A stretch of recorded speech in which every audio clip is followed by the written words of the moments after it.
Iran জুড়ে বিক্ষোভের আগুন। তেহরানে এক রাতেই নিহত ২ শতাধিক। যুক্তরাষ্ট্রের সঙ্গে উত্তেজনা। যৌথ মহড়ায় চীন, রাশিয়া, ইরানের যুদ্ধজাহাজ। ইরান জুড়ে আগুন। তেহরানে এক রাতেই নিহত ২ শতাধিক। ইরান জুড়ে বিক্ষোভ দ্রুত ছড়িয়ে পড়ছে। গত মাসে তেহরানে শুরু হওয়া এ বিক্ষোভ ইতিমধ্যে দেশটির ৩১ প্রদেশের সবকটিতে ছড়িয়ে পড়েছে। চলমান বিক্ষোভে শুধুমাত্র রাজধানী তেহরানেই এক রাতে ২০০ জনের বেশি বিক্ষোভকারী নিহত হয়েছে বলে জানিয়েছে যুক্তরাষ্ট্রের প্রভাবশালী সাময়িকী টাইম ম্যাগাজিন। গত বৃহস্পতিবার রাতে বিক্ষোভ তীব্র হয়। এই সময় বিক্ষোভকারীর সহিংস হয়ে ওঠেন। এর জবাবে নিরাপত্তা বাহিনী ব্যাপক গুলি ছোড়ে। টাইম ম্যাগাজিন শুক্রবার ৯ জানুয়ারি এক প্রতিবেদনে জানিয়েছে, নাম গোপন রাখার শর্তে তেহরানের এক চিকিৎসক তাদের জানিয়েছেন, শুধুমাত্র তেহরানের ৬টি হাসপাতালে ২০৬ বিক্ষোভকারীর মৃত্যুর তথ্য রেকর্ড করা হয়েছে, যাদের বেশিরভাগ গুলিতে প্রাণ হারিয়েছেন। সাময়িকীটি বলেছে, যদি মৃত্যুর তথ্য নিশ্চিত হয় তাহলে ধারণা করা যায় ইরান সরকার বিক্ষোভকারীদের দমনে কঠোর অবস্থান নিয়েছে। এর সঙ্গে একটি যুক্তরাষ্ট্রের প্রেসিডেন্ট ডোনাল্ড ট্রাম্পের সতর্কতাকে উপেক্ষা করা হবে। তিনি হুমকি দিয়েছিলেন, ইরান যদি বিক্ষোভকারীদের হত্যা করে তাহলে খামেনি সরকারকে চড়া মূল্য দিতে হবে। বৃহস্পতিবার রাতের তীব্র আন্দোলনের পর শুক্রবার রাতেও হাজার হাজার মানুষ তেহরানসহ অন্যান্য জায়গায় জড়ো হয়েছেন। ওই চিকিৎসক টাইম ম্যাগাজিনকে বলেছেন, শুক্রবার হাসপাতাল থেকে এসব মরদেহ সরিয়ে ফেলা হয়েছে। তিনি জানিয়েছেন, উত্তর তেহরানের একটি পুলিশ স্টেশনের বাইরে বিক্ষোভকারীদের মেশিন গান থেকে ব্রাশ ফায়ার করা হয়েছে। সেখানে অন্তত ৩০ জন গুলিবিদ্ধ হয়েছিলেন। নিহতদের বেশিরভাগ তরুণ বলে জানিয়েছেন এ চিকিৎসক। তবে হতাহতের সংখ্যা স্বাধীনভাবে যাচাই করতে পারেনি বলে জানিয়েছে টাইমস ম্যাগাজিন। যুক্তরাষ্ট্র উত্তেজনা।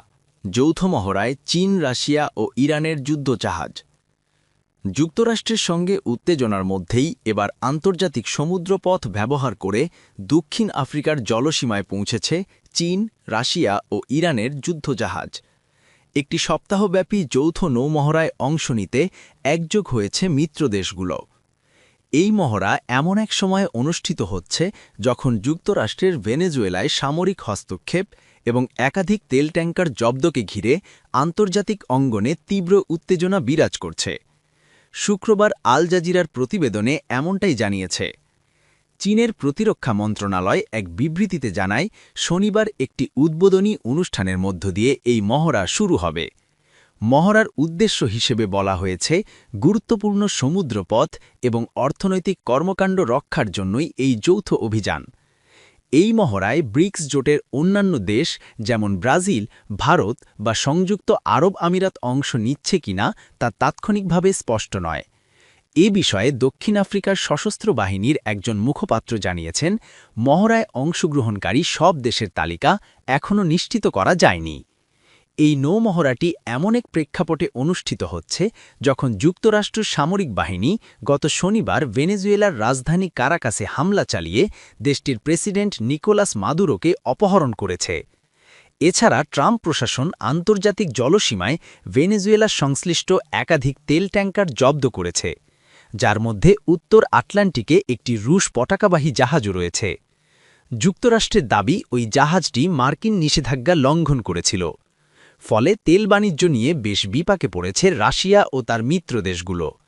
এরই ধারাবাহিকতায় মস্কো তীব্র প্রতিক্রিয়া জানিয়ে যুক্তরাষ্ট্রের এমন পদক্ষেপকে আন্তর্জাতিক সামুদ্রিক আইনের লঙ্ঘন বলে অভিহিত করেছে।